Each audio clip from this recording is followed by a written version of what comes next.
So fossils are often excavated from very deep of earth crust. Earth crust inde adiyil ninnu kuഴിച്ചെടുക്കുന്നതാണ് fossil, and often they are present in between rocks. റോക്കിൻ്റെ ഇടയിലൊക്കെയാണ് അത് കിട്ടുന്നത്. And we know whatever material that is made into a fossil, ഏത് മെറ്റീരിയലാണോ ഫോസിലായിട്ട് മാറുന്നത്, a very huge pressure is exerted on it. അതിൻ്റെ പുറത്ത് വളരെ huge ആയിട്ടുള്ള ഒരു pressure exerted ആവും. വൈ? ബിക്കോസ് ഇത്രയും അടിയിലാണ് ഇരിക്കുന്നത്. അന്നേരം പ്രഷർ കാരണം അതിനകത്ത് വലിയ പ്രഷർ ഉണ്ടാവും. അന്നേരം ഏത് ഫോസിലിനെ പറ്റി പഠിച്ചാലും ആ ഫോസിലിൻ്റെ എല്ലാം ഒരു കാര്യമുള്ളത്, സോഫ്റ്റ് ആയിട്ടുള്ള മെറ്റീരിയലൊക്കെ ഈ പ്രഷർ കാരണം ഞെക്കി ഞെരുങ്ങി ഒരു തിന്നായിട്ട് മാറിയിട്ടുണ്ടാവും. If the material is hard enough to withstand, അതിൻ്റെ മോർഫോളജി അത് റീറ്റെയിൻ ചെയ്യും. Otherwise it would have been converted to a thin layer ആയിട്ട് കൺവേർട്ട് ചെയ്ത് മാറാം. Now let's discuss what are the types of fossils. Depending on the forces and depending on the type, depending on the property, fossils are of different types. According to your text, you have to learn 9 types of fossils. First one is compression. First type of fossil is called compression fossil. A material is under the soil. They are buried in the soil. Because of the pressure of the sediments and overlaying clayey particles, the buried parts become flat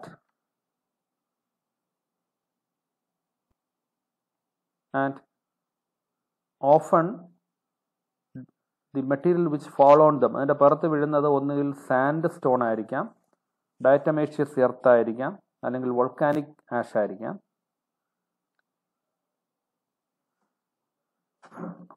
and these fossils carbon ഉള്ള ചില material ആയിട്ട് മണ്ണിൻ്റെ അടി കാണുന്നു. ഈ fossil എങ്ങനെ കാണുന്നത്? എന്താണ് പാറ സിലിക്കകളാണ്. Emits the silica region, emits the silicates as a carbon layer, this material is preserved. എങ്ങനെയാ ഫോസിൽ ഉണ്ടാകുന്നത്? ഒരു കലാമിറ്റി വന്നു, കരയിലുള്ള എല്ലാ സാധനവും വാഷ് ഔട്ട് ചെയ്ത് മണ്ണിൻ്റെ അടിയിൽ പോയി. You just think about A calamity. ഇന്നലെ ഒരു കലാമിറ്റി നടന്നു, മെനിഞ്ഞാന്നൊരു കലാമിറ്റി നടന്നു. ഉത്തരാഖണ്ഡിൽ ഒരു ഐസ് ബോൾ ഫോളോ ചെയ്ത് ഈ ഐസ് ഒരു ഉരുൾപൊട്ടൽ പോലെയൊക്കെ വന്നു, നിങ്ങൾ കണ്ടു. അന്നേരം കണ്ടു കാണും ഇനി മെറ്റീരിയൽസ് വാഷ് ഔട്ട് ചെയ്തുകൊണ്ട് പോകും. അങ്ങനെ വാഷ് ഔട്ട് ചെയ്ത് പോകുമ്പോൾ ചിലപ്പോൾ വലിയൊരു കുഴിയുണ്ട്. ആ കുഴിക്കകത്ത് കുറേ ബയോളജിക്കൽ മെറ്റീരിയൽ അങ്ങ് അടിയിൽ പോകും. അതിൻ്റെ പുറത്ത് സഡനായിട്ട് മണ്ണും എല്ലാം കൊണ്ടങ്ങ് മൂടും. അതവിടെ അങ്ങ് കിടക്കും. So may be billions of years കഴിയുമ്പോൾ അതെന്താവും? ഈ പുറത്തുള്ളതെല്ലാം എന്താണ്? സിലിക്കേറ്റ് മെറ്റീരിയൽസ് ആണ്, അടിയിലുള്ളതും സിലിക്ക മെറ്റീരിയലാണ്. പക്ഷേ എവിടെയാണോ ഈ ബയോളജിക്കൽ മെറ്റീരിയൽ പ്രിസർവ് ചെയ്യുന്നത് അവിടെ ഒരു കാർബോണിഫറസ് ലെയർ ആയിട്ട് നിൽക്കും. കാർബോണിഫറസ് ലെയർ, അവിടെ നിന്നാണ് ഈ ഫോസിലുകൾ കിട്ടുന്നത്. So compression is A fossil which is formed of high pressure. Second one is called petrification. So അതുകൊണ്ട് തന്നെ കംപ്രഷൻ ഫോസിലിനകത്ത് നമുക്ക് സാധാരണ ഇന്റേണൽ ഡീറ്റെയിൽസ് കിട്ടാറില്ല. കൂടുതലായിട്ട് in the compression fossils often we won't get much internal details we won't get. പക്ഷെ പുറത്തുള്ള structure കുറേയൊക്കെ അത് റീറ്റെയിൻ ചെയ്യും. അതാണ് കംപ്രഷൻ ഫോസിലിന്റെ പ്രത്യേകത. Second one is called petrification fossils. Petrification. And this petrification fossils are fossil of relatively harder objects like wood. മരം പോലെയുള്ളതൊക്കെ റിലേറ്റീവ്ലി ഹാർഡായിട്ടുള്ള മെറ്റീരിയൽ ഫോസിലൈസ് ചെയ്യപ്പെട്ടാൽ that will retain both external and internal structure morphology. ഈ കാണുന്നത് ഒരു പഴയ വുഡാണ്. പക്ഷെ this won't be like a wood. അതിപ്പോൾ നോക്കിയാൽ ഫോസിലായി കഴിയുമ്പോൾ അതൊരു വുഡ് ആയിരിക്കില്ല, but it will be a rock. ഈ മോർഫോളജി മെയിൻറ്റെയിൻ ചെയ്യും. പക്ഷെ അതിൽ എന്തുണ്ടാവും? അതിൽ റോക്ക് ഉണ്ടാവും. അതിൻ്റെ പുറത്തിൽ എന്തുണ്ടാവും? കല്ലുണ്ടാവും. കല്ല്. ഇതൊരു റോക്കാണ്. This is not a simple deal. This is a rocky material. പക്ഷെ ആ പഴയ വുഡാണ്. അതിൻ്റെ ഇൻറ്റേർണൽ സ്ട്രക്ചർ ഏകദേശം അതേപോലെ നമുക്ക് കാണാൻ പറ്റും, എക്സ്റ്റേണലും കാണാൻ പറ്റും. എന്താ അവിടെ സംഭവിച്ചത്? Yesterday we discussed about some theories, infiltration and how fossils are forming. നമ്മൾ 2 തിയറീസ് പറഞ്ഞു, റീപ്ലേസ്മെന്റ് ആൻഡ് ഇൻഫിൽട്രേഷൻ തിയറി. ഇങ്ങനെ ഏതോ ഒരു പ്രോസസ്സ് വഴി ഇതിനകത്തുള്ള മെറ്റീരിയൽസ് ഒക്കെ മാറ്റപ്പെടുകയും പുതിയ മെറ്റീരിയൽ ഇതിനകത്ത് സിലിക്കേറ്റ്സ് ഒക്കെ ഡിസോൾവ് ചെയ്ത് വരികയും ചെയ്തപ്പോൾ ഇത് കല്ല് പോലായി. പക്ഷെ ഇറ്റ് ഡസൻ മീൻ ലൈക്ക് അത് ഫങ്ഷണൽ അല്ല എന്നല്ല, അത് ഫങ്ഷണലാണ്. പക്ഷേ എന്താണ് എൻ്റെ പ്രത്യേകത? ഫങ്ഷണലാണ്, പക്ഷേ നോട്ട് ഫങ്ഷണൽ. അതിൻ്റെ ഇന്റേണൽ സ്ട്രക്ചർ റീറ്റെയിൻ ചെയ്യുന്നു, പക്ഷെ അത് ആ വുഡ് മെറ്റീരിയൽ അല്ല. സെല്ലുലോസോ അല്ലെങ്കിൽ എന്താണ്, സെല്ലുലോസും സൈറ്റോപ്ലാസം അതെല്ലാം മാറിപ്പോവും. പിന്നെന്താ ഉള്ളത്? ആ വാളിൻ്റെ സ്ട്രക്ചർ പോലെയൊക്കെ ആയിരിക്കും, പക്ഷെ ഇതിനകത്തുള്ള മെറ്റീരിയൽ എന്തെങ്കിലും കെമിക്കൽസ് ആയിരിക്കും. ലൈക്ക് സിലിക്കേറ്റോ അല്ലെങ്കിൽ കാൽസ്യം കാർബണേറ്റോ അല്ലെങ്കിൽ മഗ്നീഷ്യം കാർബണേറ്റോ ഇങ്ങനെയുള്ള കോമ്പൗണ്ട്സ് ഒക്കെ കൊണ്ടാണ് ഇത് ഉണ്ടാക്കിയിട്ടുള്ളത്. So this kind of a fossils are called petrification. This petrification fossils are useful in learning internal as well as external structure. If ഒരു പെട്രിഫിക്കേഷൻ ഉണ്ടാവണമെങ്കിൽ വേറൊരു പ്രത്യേകതയുണ്ട്. പെട്ടെന്നുള്ള ഡീക്കേ ഉണ്ടാവരുത്. അതായത് പെട്ടെന്ന് മണ്ണിൻ്റെ അടിയിൽ പെട്ടു പോവുകയും അല്ലെങ്കിൽ ഏതെങ്കിലും എൻവയോൺമെന്റൽ ഹസാർഡ് വഴി പെട്ടെന്ന് അത് മണ്ണിൻ്റെ അടിയിൽ പെടുകയും പിന്നെ അതിന് ഡീക്കേ എന്നുള്ള ഒരു പ്രോസസ്സ് നടക്കാതിരിക്കുകയും ചെയ്താൽ മാത്രമേ എന്തേ ഉള്ളൂ, പെട്രിഫിക്കേഷൻസ് നമുക്ക് കിട്ടാറുള്ളൂ. The third one is called incrustations or cast. Incrustation അല്ലെങ്കിൽ കാസ്റ്റ് എന്ന് പറയുന്ന ഫോസിലാണ്. Cast, what is it?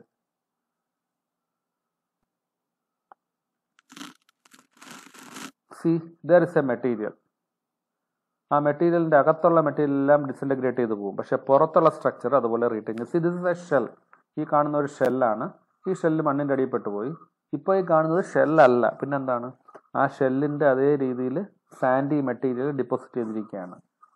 So this is how incrustations are. That is all the internal morphology, internal structures will disintegrate. അതിന് ഇന്റേണൽ മെറ്റീരിയൽ ഒന്നും കാണൂല. അവിടെയൊക്കെ എന്തായിരിക്കും?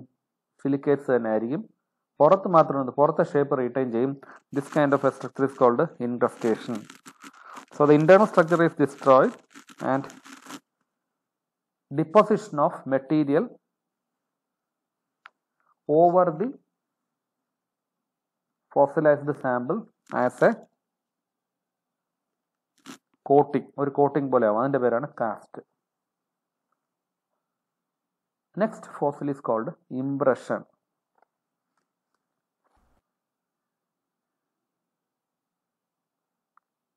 What is it? See, this is the impression of the presence of a material. ഇത് ഒരു material ഇവിടെ ഉണ്ടായിരുന്നു എന്നുള്ളതിൻ്റെ ഒരു സൂചന മാത്രം കിട്ടും. എന്ന് പറഞ്ഞാൽ actual material has disintegrated away. Actual material has disintegrated away. ശരിക്കുള്ള മെറ്റീരിയൽ എന്താണ്? ഡിസിൻറ്റഗ്രേറ്റഡ് അവേ, ഡിസിൻറ്റഗ്രേറ്റ് ചെയ്ത് പോയി. പിന്നെന്താണ്? ആ മെറ്റീരിയൽ അവിടെ ഇരുന്നതിൻ്റെ ഒരു ഇംപ്രഷൻ നമുക്ക് കിട്ടും. ഈ വെസ്റ്റേൺ ടെനസി എന്ന് പറഞ്ഞൊരു സ്ഥലത്ത് ക്ലേ ഡിപ്പോസിറ്റിനകത്ത് ഇങ്ങനെയുള്ള ഇംപ്രഷൻ കിട്ടാറുണ്ട്, ലീവ്സിൻ്റെയും മുൻപുണ്ടായിരുന്ന.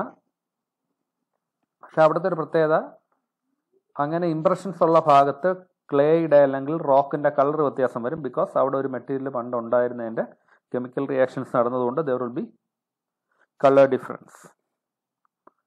From impressions, if it is a leaf, we can get the external morphology. Veins എങ്ങനെയാണ്, ലീഫിൻ്റെ പീറ്റിയോൾ എങ്ങനെയാണ്, ലീഫിൻ്റെ ലാമിന എങ്ങനെയാണ്, ഇങ്ങനെയുള്ള ഡീറ്റെയിൽസ് ഒക്കെ നമുക്ക് കിട്ടാൻ പറ്റും. They are called impressions. The difference is in compressions we will get the organic material. ഇതിൻ്റെ organic details കിട്ടും. ഓർഗാനിക് മെറ്റീരിയൽ അവിടെ ഉണ്ടാവും. പക്ഷേ in impressions there is no organic material. അതെല്ലാം ഡിസിൻറ്റഗ്രേറ്റ് ചെയ്ത് പോവും. Next one is called amber. You know that there are a lot of coniferous plants. Conifer ആയിട്ടുള്ള plants ഒക്കെ ഉണ്ട്.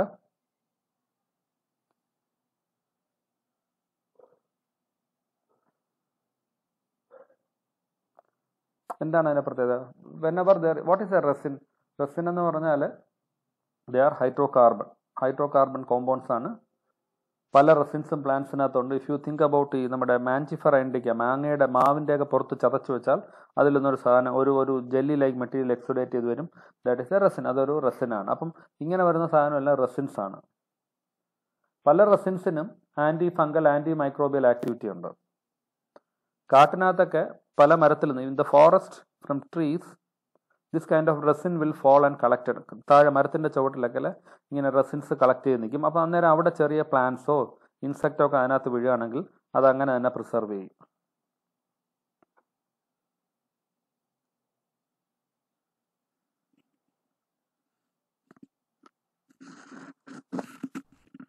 എന്നിട്ട് ഈ റെസിനകത്ത് പെടുന്ന സാധനങ്ങൾ ഏതെങ്കിലും പ്രോസസ്സിലൂടെ മണ്ണിനടിയിൽ പെട്ടാൽ, ആൾറെഡി ദർ ഈസ് റെസിൻ, മരത്തിൻ്റെ ചുവട്ടിൽ റെസിൻ ഉണ്ട്. Within the resin small insect or animals or small buds, പ്ലാന്റ്സിൻ്റെ ട്വിക്സ് ഒക്കെ പ്രിസർവ് ചെയ്ത് അങ്ങനെ നിൽക്കും. അത് എപ്പോഴെങ്കിലും മണ്ണിൻ്റെ അടിയിൽ പെട്ടാൽ അത് അതുപോലെ തന്നെ റീറ്റെയിൻ ചെയ്യും. ഫ്യൂച്ചറിൽ അതുപോലെ തന്നെ റീറ്റെയിൻ ചെയ്യും.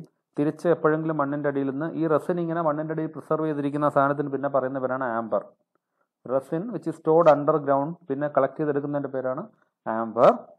And this amber will contain, ഈ ആംബറിനകത്ത് പല ഓർഗാൻസവും പ്രിസർവ്ഡ് ആയിട്ട് പലപ്പോഴും കാണാറുണ്ട്. ഡെഡ് ആണ്, but they will have the remnants of living material. And this kind of resins preserved under soil is called amber.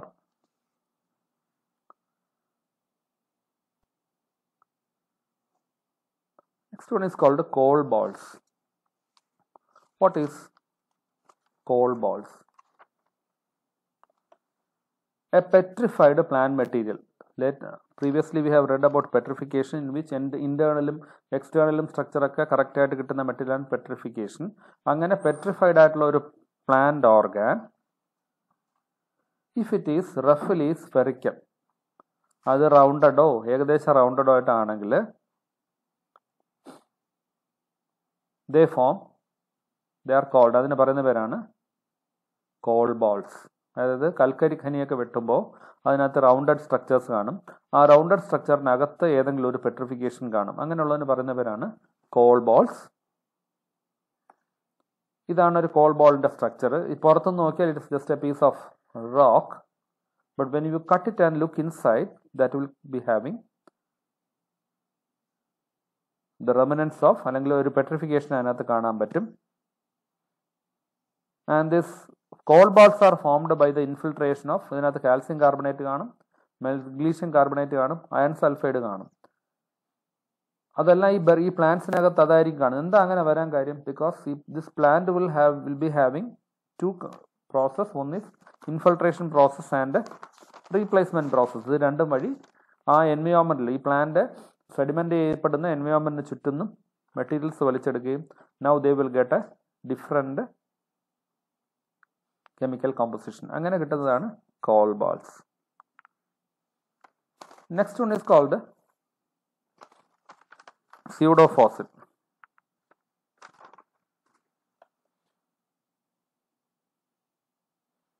What is pseudofossil? Sometimes rock will get the shape of some plant parts or animal parts, and they will resemble the appearance of a fossil. They are called actual remains or pseudofossil. അതിനെ പറയുന്ന പേരാണ് actual remains അല്ലെങ്കിൽ സ്യൂഡോഫോസിൽ എന്ന് പറയുന്നത്. So next one is called a leaf coal or paper coal.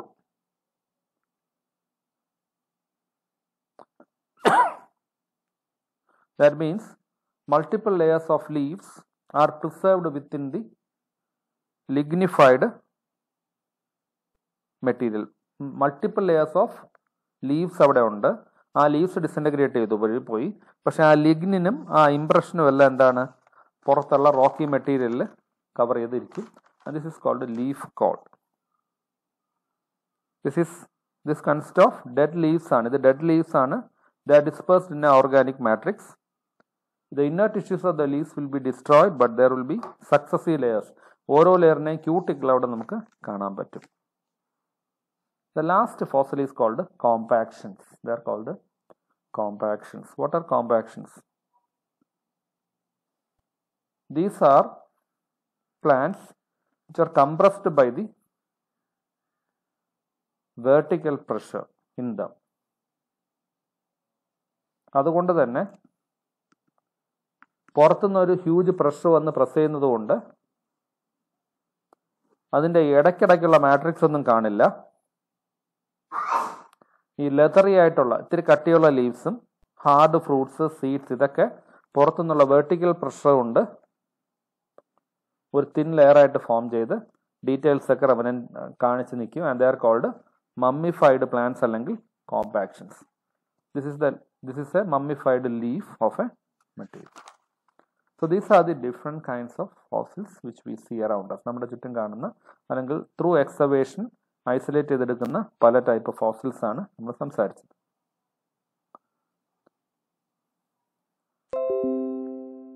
Now let us see what are the different steps or techniques adopted in fossil studies. എന്തൊക്കെ technique ഉപയോഗിച്ചിട്ടാണ് നമ്മൾ fossil പഠിക്കുന്നത്?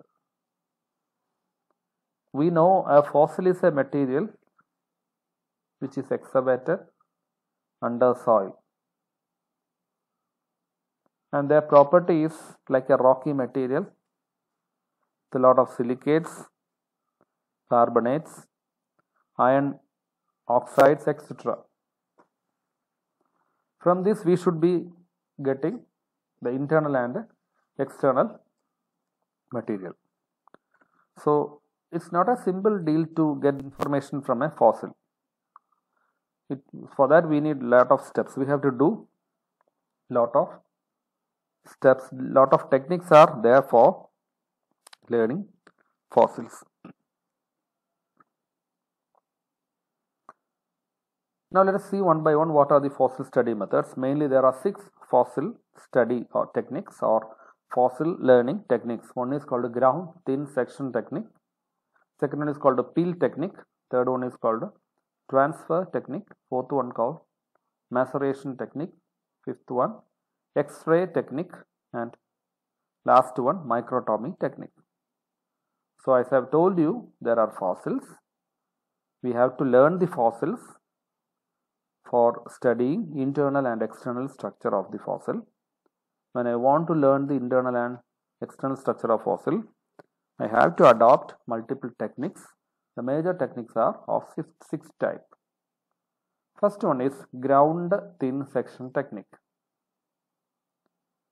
What is it? So the specimen fossil what I will be having is a piece of rock. നമുക്ക് കിട്ടുന്ന material rocky material ആണ്. So first we will cut it into small sections. എങ്ങനെ section ചെയ്യും? That is with diamond razors. Diamond blade ഉപയോഗിച്ചിട്ടാണ് അതിനെ cut ചെയ്യുന്നത്. We will get small sections. And the surface of the section is smoothed with carborundum. 400 grade carborundum എന്ന് പറയുന്ന compound വെച്ച് അതിൻ്റെ സർഫസിനെ soft ആക്കും. അപ്പോൾ ഒരു പാറയുടെ കഷ്ണമെന്ന് ഓർക്കണം, ഒരു ചെറിയ പീസ് റോക്ക് പോലത്തെ ഒരു മെറ്റീരിയലാണ് സെക്ഷൻ എടുത്തത്. Then it is mounted on a glass slide. അതിനെ കട്ട് ചെയ്ത് ഒരു ഗ്ലാസിൻ്റെ പുറത്ത് ഒട്ടിച്ചു. എന്നിട്ട് അതിനെ കോട്ട് ചെയ്ത് അതിൻ്റെ പുറത്ത് ഒരു റെസിൻ ചേർത്തു.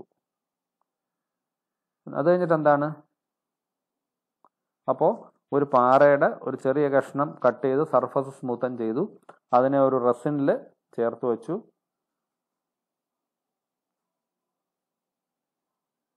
എന്നിട്ട് ആ ഒട്ടിച്ചു വെച്ച മെറ്റീരിയലെ വീണ്ടും തിന്നായിട്ട് സ്ലൈസ് ചെയ്തു. എന്നിട്ട് അതിൽ നിന്നുള്ള സെക്ഷൻസിനെ എടുത്ത് നമ്മൾ പഠിച്ചു. This is called ground thin എന്ന് വെച്ചാൽ ഒരയ്ക്കൽ അല്ലെങ്കിൽ ബൈ അബ്രാസീവ് പ്രോപ്പർട്ടി ഉപയോഗിച്ച് ഒരച്ച് ഒരു സെക്ഷനെ തിന്നാക്കി എടുക്കുന്ന പ്രോസസ്സ്. ഒരു പീസ് കട്ട് ചെയ്ത് എടുക്കുന്നു, അതൊരു method. This is called ground thin section. സെക്ഷനെ തിന്നാക്കി എടുക്കാൻ വേണ്ടി ഒരു റോക്കി മെറ്റീരിയലിനെ തിന്നായിട്ട് എടുത്താലേ മൈക്രോസ്കോപ്പിൽ നമുക്ക് കാണാൻ പറ്റൂ. അങ്ങനെ തിന്നായിട്ട് എടുക്കാൻ വേണ്ടി നമ്മൾ എന്ത് ചെയ്യും? ഗ്രൈൻഡ് ചെയ്ത് തിന്നാക്കി എടുക്കുന്നു. Second method is called peel technique. Second one is called peel technique, peel method or peel technique. So what is peel technique?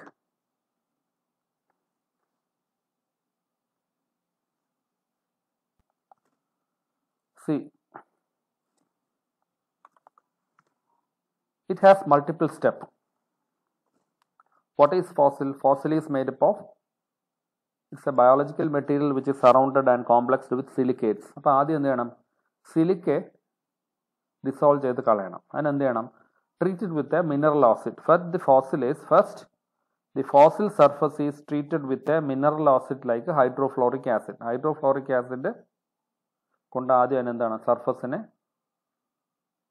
Dissolve ചെയ്ത് കളഞ്ഞു. അല്ലെങ്കിൽ ബ്യൂട്ടൈൽ അസറ്റേറ്റ്, നൈട്രോസിലേറ്റ്, ടൊളുവോള്, ആമി ആൽക്കഹോൾ ഇങ്ങനെയുള്ള കുറേ സാധനങ്ങൾ ഉപയോഗിച്ച് സർഫസിനെ എന്ത് ചെയ്യണം? സോഫ്റ്റ് ചെയ്യണം. സർഫസ് വാഷ് ചെയ്യുമ്പം സർഫസ് കുറച്ച് സോഫ്റ്റ് ആവും. എന്നിട്ട് എന്ത് ചെയ്യണം? സർഫസിലെ സിലിക്കേറ്റ് മെറ്റീരിയലിനെയൊക്കെ വാഷ് ചെയ്ത് കഴിയുമ്പോൾ അതിൻ്റെ പുറത്ത് നമുക്ക് വേണ്ട ബയോളജിക്കൽ മെറ്റീരിയൽ അവിടെ ഉണ്ടാവും. സിലിക്ക വെച്ച് ഹൈഡ്രോഫ്ലൂറിക് ആസിഡ് വെച്ച് വാഷ് ചെയ്യുമ്പോൾ സാധാരണ റോക്കി മെറ്റീരിയൽ വാഷ് ചെയ്ത് പോവും, ബാക്കി അവിടെ ഉണ്ടാവും. എന്നിട്ട് എന്ത് ചെയ്യും? ആ എച്ച് ചെയ്ത സർഫസിന്റെ പുറത്ത്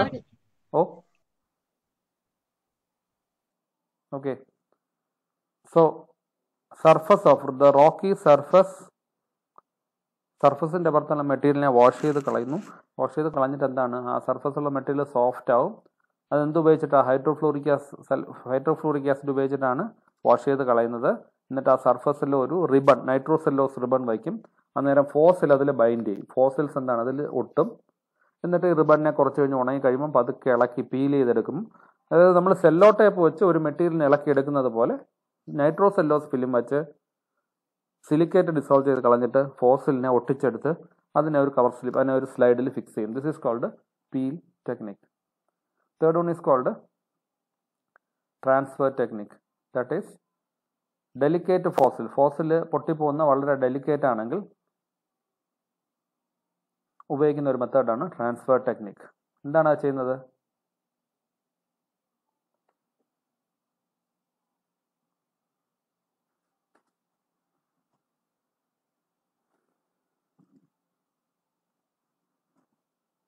എന്താ അവിടെ ചെയ്യുന്നത്?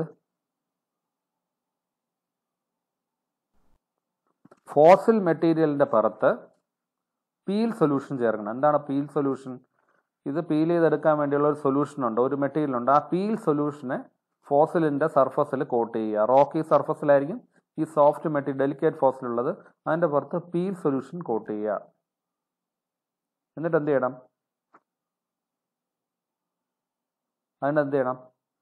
ആ സൊല്യൂഷൻ ഡ്രൈ ആവും. കുറച്ച് കഴിയുമ്പോൾ എന്താണ്? അപ്പോൾ ഫോസിലുള്ളതിന്റെ പുറത്ത് ഒരു ടേപ്പ് ഒട്ടിച്ചു എന്ന് വിചാരിക്കുക. ആ ടേപ്പ് എന്താണ്? പീൽ സൊല്യൂഷനാണ്. After that with the peel ആ ടേപ്പ് ഉൾപ്പെടെ ഒരു ചെറിയ പീസ് ഫോസിൽ അതിൽ നിന്ന് മുറിച്ചെടുക്കുക. എന്നിട്ട് എന്ത് ചെയ്യണം?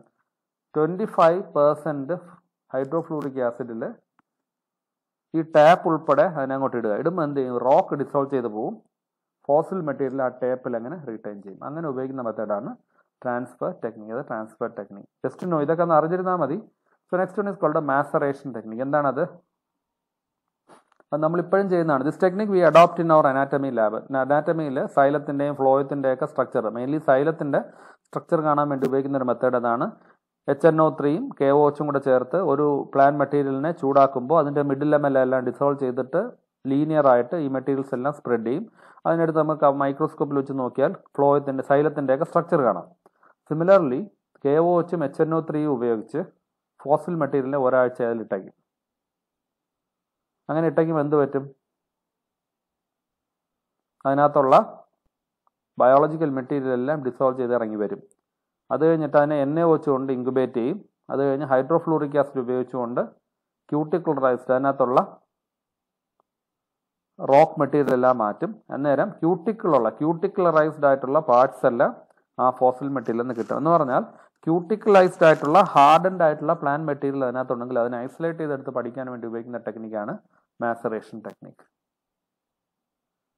പിന്നെ ഒന്നുള്ളത് സെൻസിറ്റീവ് ആയിട്ടുള്ള സെല്ലുലോയിഡ് ഫിലിംസ് ഉപയോഗിച്ചിട്ട് എക്സ്റേ ഫോട്ടോഗ്രാഫ്സ് ഉപയോഗിക്കാറുണ്ട് ഫോസിലിൽ നിന്ന്.